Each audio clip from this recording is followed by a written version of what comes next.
Dans ce didacticiel Excel, nous allons aborder les techniques de mise en forme que propose le tableur Excel. Pour ce faire, nous avons deux tableaux identiques, un sur la feuille 1 et un autre sur la feuille 2. Seules quelques lignes de séparation changent. Le principe dans la feuille 1 est de réaliser une mise en forme manuelle du tableau avec les fonctionnalités de mise en forme que propose le ruban accueil d'Excel, des sections police, alignement, nombre, etc.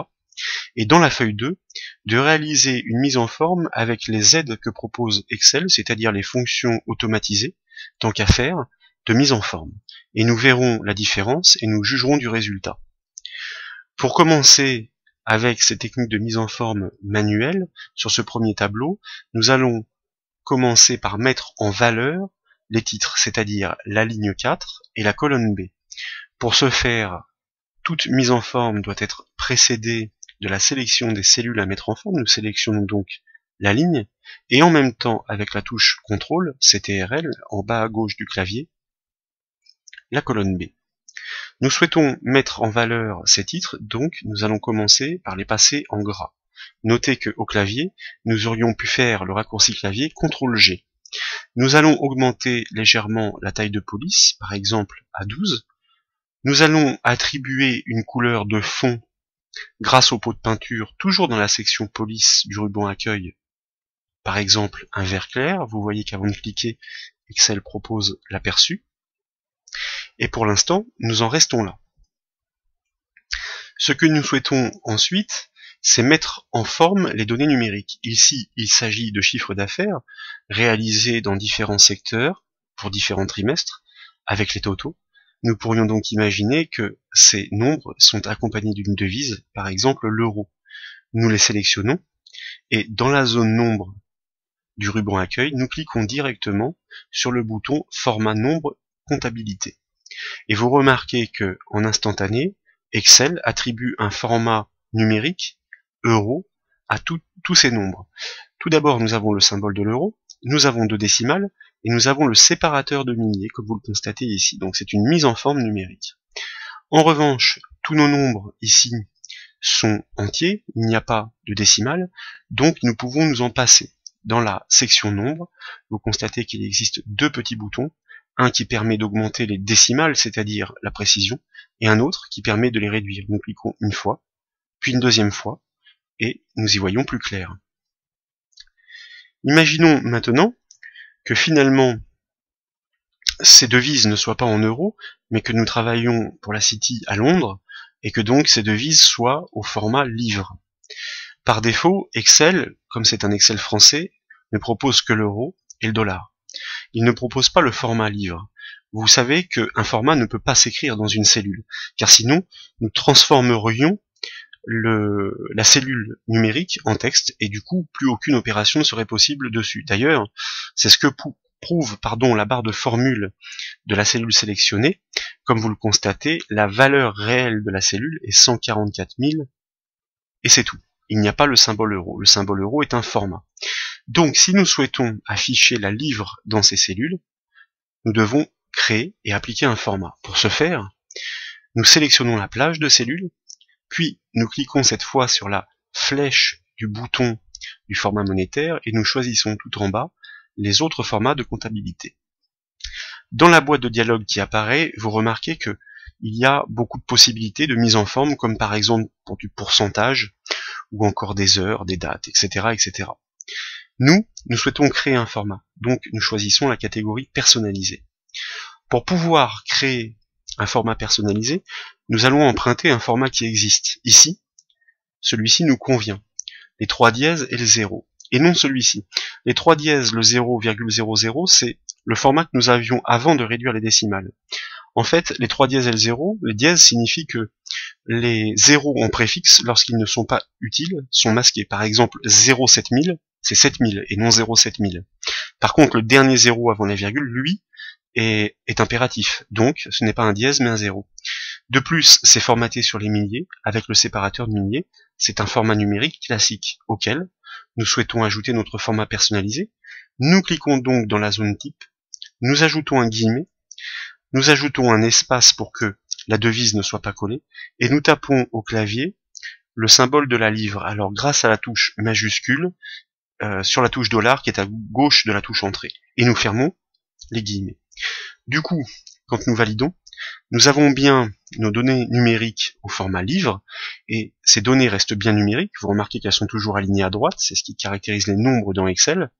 Et si vous regardez la barre de formule, c'est toujours bien le nombre brut qui est pris en considération.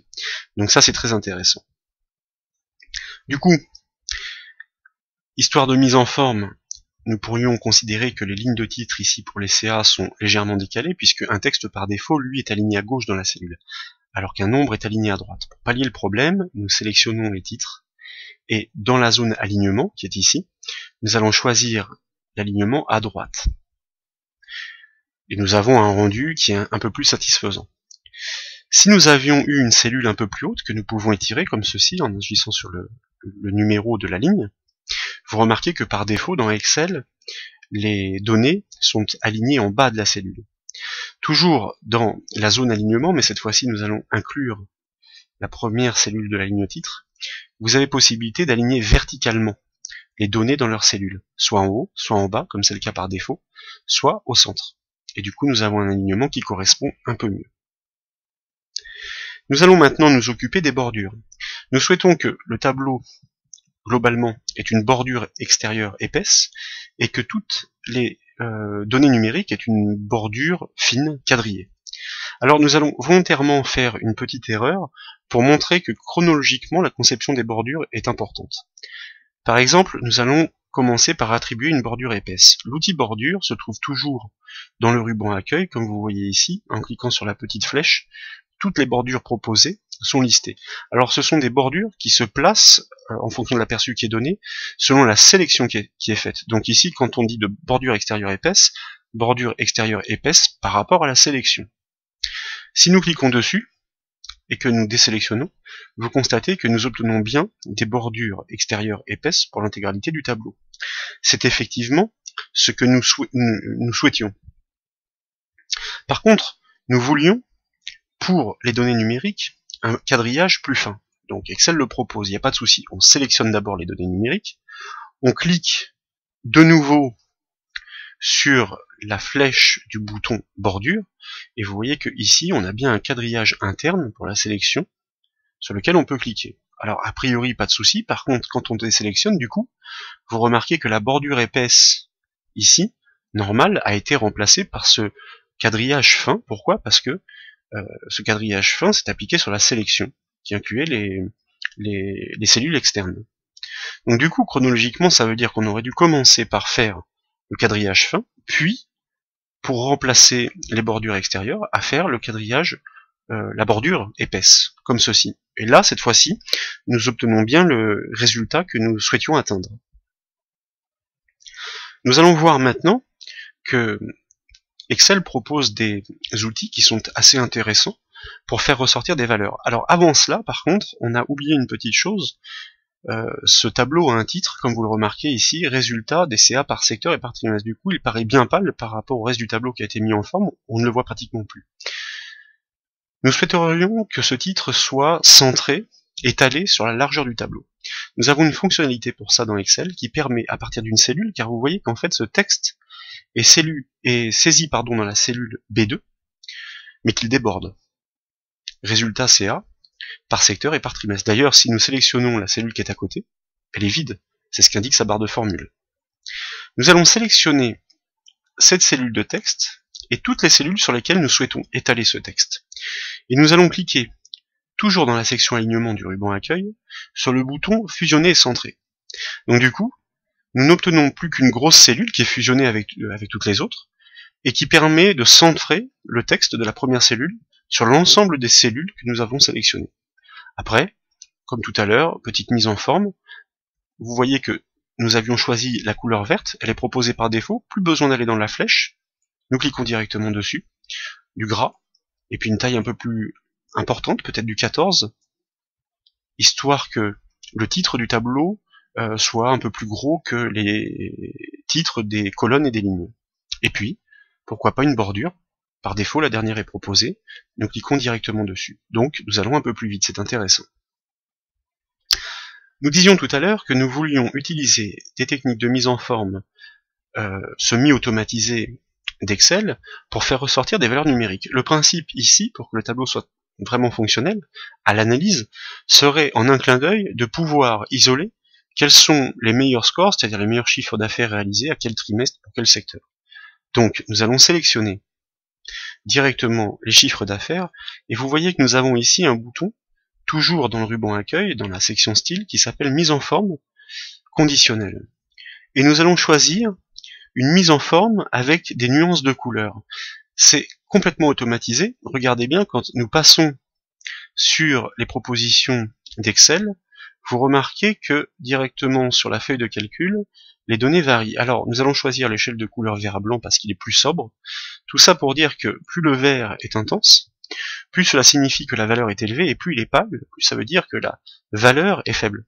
Donc là, en un clin d'œil, nous sommes capables de dire que eh bien, nous voyons quel est le trimestre record avec le secteur qui fonctionne le mieux. D'ailleurs, en l'occurrence, le secteur nord est souvent celui qui est en tête, on le voit tout de suite, ce qui était moins évident à la première lecture lorsque les cellules étaient toutes écrites en noir sur fond blanc. Très bien, imaginons que il ne s'agisse pas de la mise en forme que nous souhaitions. Nous souhaitons donc annuler cette mise en forme. C'est ce que propose, après sélection de la plage de cellules, le bouton mise en forme conditionnelle. Nous allons effacer les règles des cellules sélectionnées. Nous nous laissons guider. Nous souhaiterions faire une mise en forme conditionnelle, certes, c'est-à-dire avec un critère, mais un critère personnalisé. En gros, on voudrait que les cellules apparaissent en vert lorsque le CA est supérieur à 130 000 livres, et qu'elles apparaissent en rouge lorsqu'il est inférieur à 130 000 livres. Très simple, on ne va pas choisir, on passe toujours par le même bouton, mais on ne choisit pas la même sous-rubrique. On va prendre des règles de mise en forme, des règles de mise en surbrillance des cellules. Et vous voyez que ici, certaines propositions sont faites, qui peuvent être adaptées au texte d'ailleurs, ou aux valeurs numériques. Supérieur à. Si c'est supérieur à 130 000, nous le tapons. À ce moment-là, vous voyez qu'on a déjà une proposition. Dans la liste des prédéfinis, nous allons choisir un remplissage vert avec texte foncé, ce qui nous donne ceci. Et nous avions dit que, dans le cas contraire, inférieur à 130 000, nous voudrions faire ressortir les valeurs en rouge. Nous faisons exactement la même chose, à un détail près, c'est l'opérateur. Inférieur à 130 000, à ce moment-là, rouge clair. Et vous voyez que en deux petites manipulations, nous arrivons à faire ressortir les données du tableau de manière à en avoir une lecture plus instantanée. Un format conditionnel est intéressant en ce sens qu'il s'adapte. Imaginez qu'il y ait une correction ici, que nous soyons trompés sur le chiffre d'affaires et que d'un seul coup il passe à 136 000 lorsque nous le validons. Vous remarquez que du coup, le format conditionnel s'adapte. C'est intéressant, car tout ce que nous avons fait jusqu'alors en format manuel est figé. Par contre, sur ces données numériques, le format conditionnel va s'adapter si les valeurs des cellules changent. Voilà pour le format manuel. Maintenant, nous allons nous diriger vers le deuxième tableau et voir quelles sont les solutions plus automatisées que propose Excel. Et vous allez voir que voilà, c'est du beurre, ça va tout seul et ça va très très vite. Bon, tout simplement, déjà, pour mettre en forme un tableau de façon automatisée, il n'est même plus nécessaire de le sélectionner. Il suffit tout simplement de sélectionner une cellule du tableau et de passer par le bouton mise sous forme de tableau. Et là, à vous de choisir le format qui vous intéresse. Admettons celui-ci. Et voyez qu'au clic, alors que nous n'avions sélectionné qu'une cellule du tableau, tout le tableau est instantanément mis en forme. Tout ce que nous avons fait tout à l'heure peut se faire en un seul clic. La différence ici, c'est que vous acceptiez les mises en forme par défaut proposées par Excel. Si vous voulez faire du personnalisé, à vous de le reproduire, comme nous l'avons fait juste avant. En règle générale, lorsque vous faites une mise en forme automatique, comme c'est le cas ici d'un tableau, Excel affiche les boutons de tri et de filtre. Ce n'est pas le cas ici. Si vous allez, après avoir sélectionné le tableau, dans le ruban Création, car vous pouvez constater que le ruban Création n'apparaît pas lorsque aucun tableau n'est sélectionné. En revanche, si vous sélectionnez le tableau, le ruban Création, donc ce sont des fonctionnalités pour le tableau, vous voyez qu'il y a les styles de tableau qui sont rappelés, et d'autres fonctionnalités qui permettent notamment de faire des tris, comme les boutons de filtre ici. On va ajouter les boutons de filtre à ces colonnes. Les boutons de filtre sont assez intéressants. Regardez ici, nous avons les totaux des chiffres d'affaires réalisés par secteur, et bien tout simplement, nous voudrions les placer par ordre décroissant pour y voir plus clair.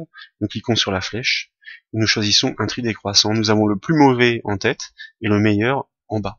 Donc ce sont des tris en fait qui peuvent aider à la lecture d'un tableau une fois encore.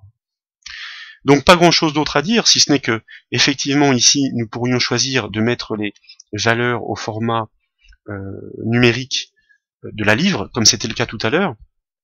Alors, pour ce faire, on sélectionne les cellules concernées. Une technique intéressante, on sélectionne la première cellule, on enfonce la touche maj, on sélectionne la dernière cellule de la plage. Et vous voyez que toutes les cellules entre la borne de départ et la borne d'arrivée sont sélectionnées. Et pour ajouter une autre plage de cellules, touche contrôle, et ça veut dire qu'on est capable, pour automatiser un peu plus ces opérations de mise en forme, de mettre au format numérique ou en forme des plages de cellules qui ne sont pas adjacentes. Le principe ici, c'est de pouvoir répliquer le format livre, donc nous repassons par le ruban accueil, et puis nous déroulons de nouveau notre format monétaire, nous cliquons sur autre format comme tout à l'heure, nous retournons dans la catégorie personnalisée, il n'est plus nécessaire de le créer, puisque nous l'avons déjà créé, vous voyez qu'il est en queue de liste ici, c'est le format livre que nous avons créé tout à l'heure, nous l'appliquons tout simplement, et nous le récupérons. Donc c'est très intéressant, une fois qu'il est créé, il existe. Et puis il nous reste pour finir le travail, puisqu'ici c'est beaucoup plus rapide avec ces techniques de mise en forme automatique, à mettre en forme cette fameuse ligne de titre toujours à étaler sur le tableau. Alors plutôt que de la refaire, on va reproduire la mise en forme que nous avons déjà faite sur la feuille 1. Pour ce faire, regardez, nous sélectionnons ici la cellule de titre fusionnée, nous cliquons toujours dans le ruban accueil sur le petit pinceau qui permet de reproduire la mise en forme. Là, le pinceau vient de prélever cette mise en forme, et nous allons la répliquer ici. Et là, il y a au moins 3, 4, voire 5 opérations de mise en forme manuelle que nous avions fait tout à l'heure qui sont répliquées en un seul clic sur la cellule de destination. Alors, si vous souhaitiez annuler les mises en forme en un seul clic, en ce qui concerne les mises en forme automatiques, manuelles, pardon, c'est très simple.